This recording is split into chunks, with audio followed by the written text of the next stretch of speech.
उद्भासिताङ्गम् पुण्योपेतं पुण्डरीकायताक्षं विष्णुं वन्दे सर्वलोकैकनाथम्। नमः समस्तभूतानामादिभूताय भूभृते अनेकरूपरूपाय विष्णवे प्रभविष्णवे। ॐ नमो विष्णवे प्रभविष्णवे। सशङ्खचक्रं सकरीटकुण्डलं सपीतवस्त्रं सरसीरुहेक्षणम् सहारवक्षस्थलशोभितौस्तुभं नमामि विष्णुं शिरसा चतुर्भुजम्।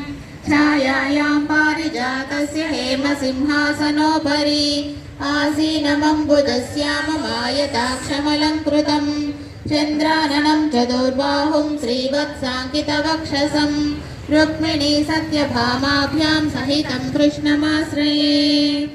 हरिः ओम्।